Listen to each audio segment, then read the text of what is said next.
Mi nombre es Alison Cuellar. En esta ocasión hablaremos de la semiótica en los procesos del arte y el diseño. Primero debemos saber qué es la semiótica. Es el estudio de signos, señales y símbolos. En el caso del diseñador, muchos coinciden en que el diseño se encuentra comprendido en tres campos que interactúan en el proceso. Estos campos son el campo de la tecnología, el campo artístico que va de la mano con el estético y por último el campo de la comunicación. Este es el punto de conexión entre la semiótica y el diseño. El diseño se encarga de resolver problemas de la sociedad a través de una acción creativa. Por ejemplo, en el caso de una cafetera, el botón que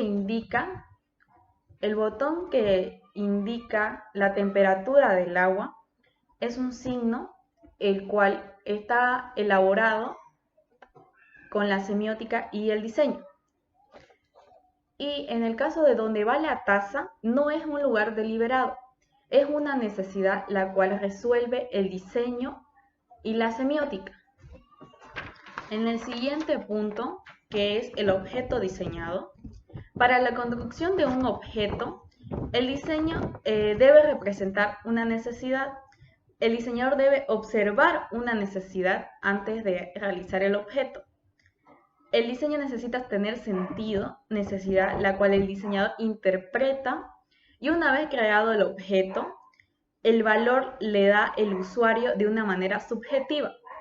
Por ejemplo, en esta imagen pueden observar, yo le puedo dar el valor de la escuela Bauhaus, pero una persona que no conoce la escuela Bauhaus puede decir son solo formas geométricas al azar, u otra persona puede decir es una imagen publicitaria con equilibrio. Pueden haber diferentes observaciones de una sola imagen, de acuerdo a la persona. En el siguiente punto, que es el perceptor, el diseño de objetos está constituido por formas, colores, imágenes y propiedades compositivas interpretadas como signos, las cuales establecen relaciones significativas con aquellos que la perciben. Por ejemplo, en este caso de la cafetera, el que les expliqué, la cafetera, hay muchas personas que quizás no toman café, entonces no le dan esa importancia, no la consumen, no la compran, pero las personas que son amantes al café quizás buscan más, tienen más necesidades y buscarán una mejor, una más auténtica y se fijarán en esta conexión entre el diseño y la semiótica.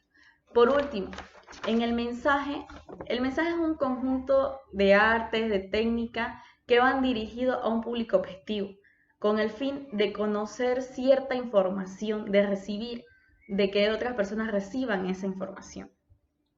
Bueno, continuando con la exposición, le voy a hablar qué es el canal. El canal es un medio físico por el cual se lleva a cabo un acto de comunicación. Es decir, en pocas palabras, es el intercambio de información entre el emisor y el receptor. Como podemos ver, el emisor quiere hacer llegar un mensaje al receptor y ¿cuál va a ser el medio por el cual se va a comunicar? Va a ser el canal que en este caso sería el megáfono, que quiere hacer llegar su mensaje al receptor. Existen diferentes tipos de canal de comunicación. Uno de ellos son los personales, los cuales el emisor y el receptor pueden hablar libremente y transmitir su mensaje frente a frente, como lo vemos aquí.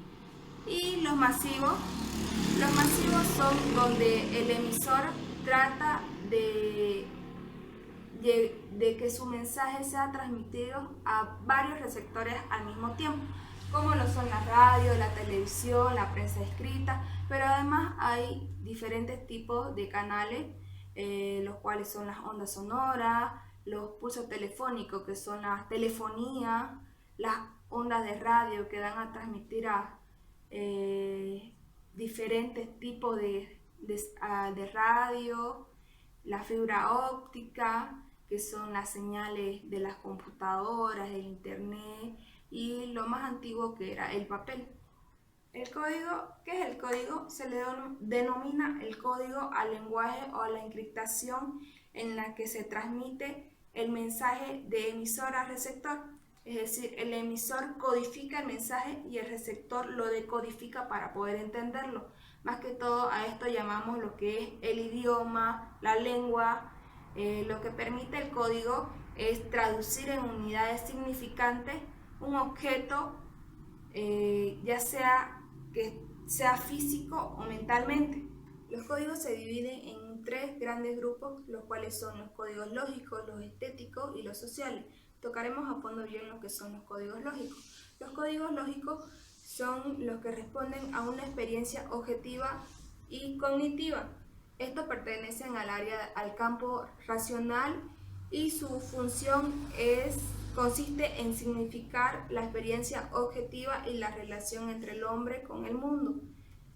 Para esto, dentro de los códigos lógicos encontramos el código paralingüístico, que a la vez se desliga en tres grandes grupos, los cuales son el relevo del lenguaje, los sustitutos del lenguaje y los auxiliares del lenguaje. Los códigos paralingüísticos son considerados el principal vehículo de la comunicación. Esto se da a través de las emociones, los gestos corporales, como vemos aquí, es lo que nosotros representamos a través de nuestro cuerpo. Los relevos del lenguaje son los que se ubican en ciertos alfabetos. Como nosotros tenemos el alfabeto, el que todos conocemos, hay otro alfabeto que es el código Morse, que lo representan a través de figuras, y el código Braille, que lo representan a través de puntos. También tenemos los sustitutos del lenguaje, que son, aquí se dan los ideogramas, que representan un objeto o una idea. Aquí los pictogramas lo usan para representar un símbolo, un objeto real. Por ejemplo, está prohibido fumar, está prohibido la música alta, alto, peligro. Bueno, en los auxiliares del lenguaje se desligan tres tipos, los cuales son los prosódicos, los kinésicos y los proxémicos.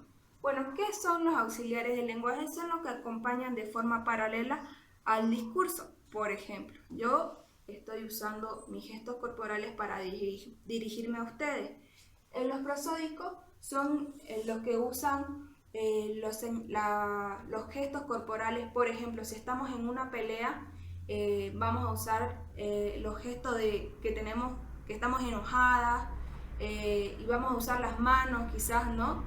En los kinésicos, mayormente aquí se usan los gestos, la mímica. Por ejemplo, para las personas que son mudas, tienen un lenguaje, ellos tienen su lenguaje alfabético de las señales de la mano, ¿no? Y con eso se comunican. Para los mímicos, usan las señales de forma divertida, ¿no? O sea, silencio quiere decir ponen su dedo, ¿no? O para dormir simplemente ponen sus manos, ¿no? Y en el código proxémico, bueno, esto es mayormente se da el distanciamiento en que el receptor y el emisor tienen. ¿Qué es el contexto? El contexto es un conjunto de circunstancias por las cuales se produce un proceso comunicativo, es decir, el lugar, el tiempo, la cultura en la que está el emisor con el receptor. Aquí les puse un breve ejemplo de qué sería más o menos el contexto.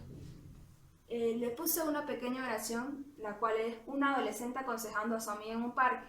Bueno, ¿cuál va a ser el emisor? El emisor va a ser la adolescente. El receptor va a ser la amiga, porque ella le quiere contar algo a ella, a su amiga. El canal va a ser el lenguaje. En este caso es el lenguaje que nosotros manejamos, que es el español. El contexto es el lugar, el tiempo. ¿Dónde están? Están en el parque. El mensaje sería los consejos que le va a dar, ¿no? Y el código sería el idioma utilizado, que como dijimos es el español, que nosotros lo manejamos bien. Si sería en inglés, sería el inglés. Bueno, el significante y el significado. El significante es la forma que el signo toma y el significado es el concepto que lo representa. Peirce nos quiso hacer un esquema para que comprendamos mejor de qué era el significado y el significante, ¿no? El significado dice que es un concepto, un objeto mental. Por ejemplo, nosotros mentalizamos a un elefante, ¿no? Lo mentalizamos como es, ¿no? El significante es la imagen acústica, un nombre o un símbolo. Es cómo es en realidad el elefante, ¿no? Ya aquí lo vemos como que un objeto mental, lo vemos como que un dibujo, ¿no? Bueno, yo lo veo. El significante es una imagen acústica. ¿Cómo sería en realidad el elefante? Y en la realidad, cosa referente es cómo está el elefante en su hábitat, ¿no? O sea, englobamos todo lo que está a su alrededor. Para un claro ejemplo, he tratado de representar mediante estos dibujos qué sería el significante y el significado. Bueno, el significante dice que es el círculo en blanco que vemos aquí, ¿no? ¿Qué más sería el significante? El cigarrillo icónico que vemos aquí, ¿no? Y la barra indéxica, que sería esta barra de aquí, ¿no? El significado que sería algo que está prohibido el cigarro, ¿no? El cigarrillo, lo que está prohibido. Y en conclusión sería la palabra, usted no puede hacer eso. En esta área no está permitido fumar. Elementos básicos morfológicos. El interés de la semiótica es hacia el funcionamiento del color. Esto quiere decir que el color como signo que produce efectos en el sentido de dentro de un espacio social.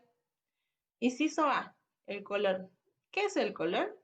Se refiere más que todo a la impresión producida por nuestros ojos e interpretada por nuestros centros nerviosos, que es el cerebro, por el tono de luz y el espectro que entra o entra por nuestro sentido visual. En el estudio del color, el sistema fisiológico ojo y cerebro y la producción de significado representan no solo como cosas aisladas, sino que son componentes del proceso creativo y del diseño y la generación de mensajes visuales. La perspectiva semiótica provee el más completo marco de herramientas para el estudio del color, porque el color funciona como un sistema de signos. Esto es como una herramienta muy poderosa a la hora de articular mensajes de comunicación visual. Por eso conoceremos más adelante algunos signos de los colores. Percepción del color. Los colores del círculo cromático pueden clasificarse en dos grupos según la sensación que genera, en cálido y en frío. Los cálidos son la mitad del círculo cromático, que son asociados con el calor y el fuego. Estos transmiten energía y movimiento. Hablamos del rojo y del amarillo. Los colores fríos son aquellos que se relacionan con el entorno natural y a la vez reflejan calma y reflexión. El verde es la gama y la gama de azules son las principales de los colores fríos. En este sentido, una semiótica funcional del color está representado por tres grupos. Color realista se refiere a las variables naturalistas, a los exaltados y expresionistas. El color fantasioso nos referimos más que todo a los variables imaginarios y arbitrarios. Color sígnico, variables esquemáticos, señaléticos y emblemáticos. El color realista y fantasioso son relacionados directamente con la imagen. Por el contrario, el color sígnico actúa directamente con el color. En sus dimensiones del color es un signo que tiene varias ramas. Podemos hablar de la dimensión sintáctica, la dimensión semántica y la dimensión pragmática. La sintáctica más que todo es la relación de la teoría y del estudio sobre el color. Entonces vemos que es la parte física de la teoría del color alcanzada a sus mayores logros. Podemos considerar numerosos sistemas de orden de color desarrollados, las diferentes y variables identificaciones de cómo son las mezclas en las combinaciones de unos colores con otros, las leyes de interacción en los colores, las armonías de las cromáticas y otros aspectos que hacen posible hablar sobre la percepción del color. Dimensión semántica es la relación directa del color con el objeto. Más que todo, un ejemplo a mencionar es que si vemos una botella que tenga el color blanco con el color rojo integrado, nuestro cerebro asimilará que esa botella es de la marca de Coca-Cola. ya que tiene un significado, ¿no? A través de los tiempos son colores que siempre se han determinado para esa marca. Así que vemos la relación directa entre el objeto y el color. Luego la dimensión pragmática es la relación del color con el intérprete. Esto se debe tomar en cuenta las relaciones que existen entre los signos cromáticos y sus intérpretes o usuarios, ya que no es lo mismo considerar que un usuario sea de una cultura distinta a los otros usuarios. Entonces veremos que las interpretaciones serán distintas, hasta se podría decir que opuestas, ¿no? Esquema de contraste. En el esquema de contraste se verán diferentes colores superpuestos para hacer para demostrar una saturación de color y también una mayor legibilidad y visibilidad. Es entonces ahí donde nosotros utilizamos la forma más visual del uso de la superposición de colores fríos y cálidos. Psicología del color. La psicología del color juega un papel muy fundamental en la vida diaria del ser humano, dando así una reacción espontánea que se asocia con un color determinado en la toma de decisiones, que es aprovechado para poder generar determinadas sensaciones. Se demuestra el fuerte impacto de la psicología del color utilizada en estrategias de diseño. Estas interpretaciones cambian de acuerdo con las diferentes culturas, grupos humanos, hasta incluso en personas de un mismo grupo. Esto permite que un mismo color existan diferentes significados, duales y opuestos. Inciso B. La composición. Para una buena composición de imagen se debe tomar en cuenta muchos aspectos. Mencionaremos algunos puntos que pueden tomarse muy en cuenta, como la distribución de los elementos, ¿no? Entonces también debemos tomar en cuenta que una composición está relacionada con la forma equilibrada, la forma de la forma armoniosa y la rítmica. Posición. La posición de una imagen también está elaborada mediante reglas de composición. Una de ellas mencionar es la regla de 3/3, que son dos líneas tanto verticales como horizontales, en donde los puntos del cruce son 4.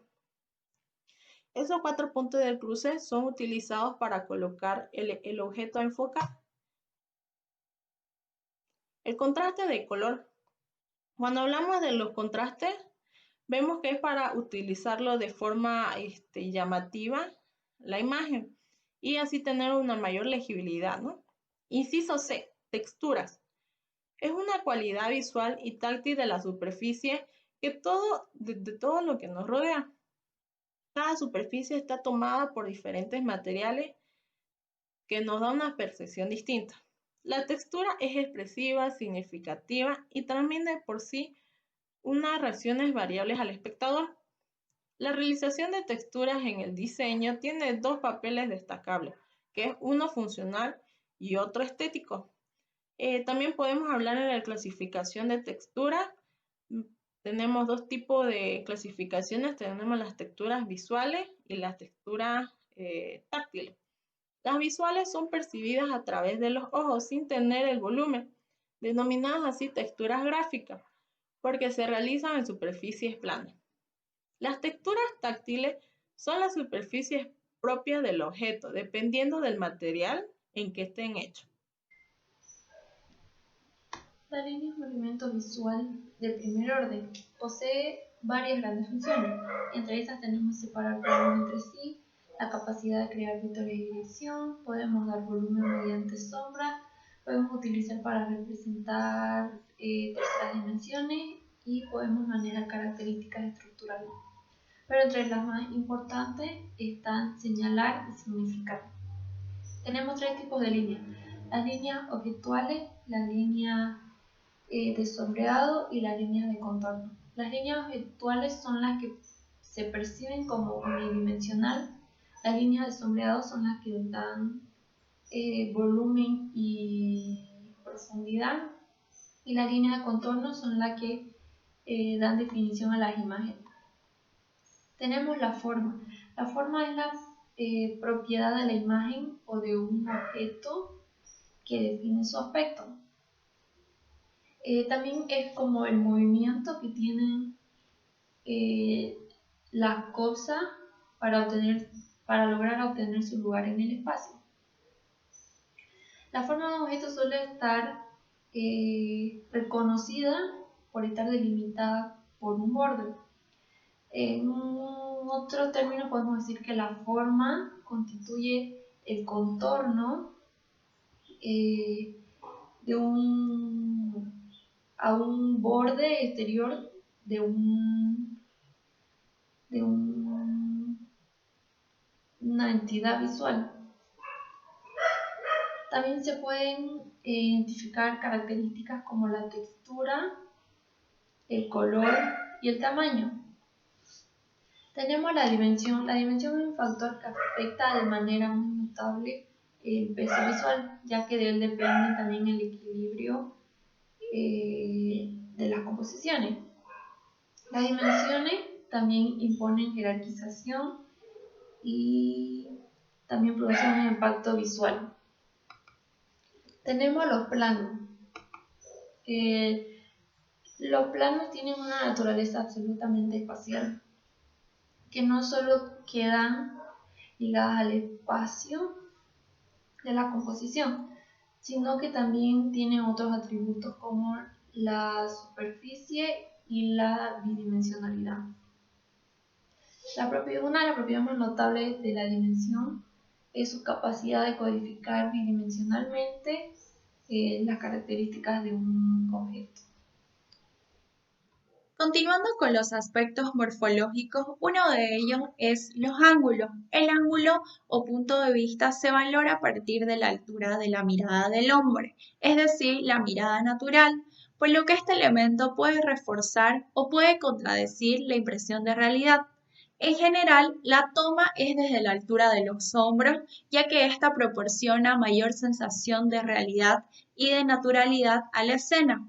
Esta imita la visión natural y se diferencia de otros puntos de vista que son más sofisticados. Un ejemplo dentro del ámbito del arte es la fotografía. En la fotografía, la distancia y el ángulo pueden hacer variar sustancialmente el resultado de una toma fotográfica.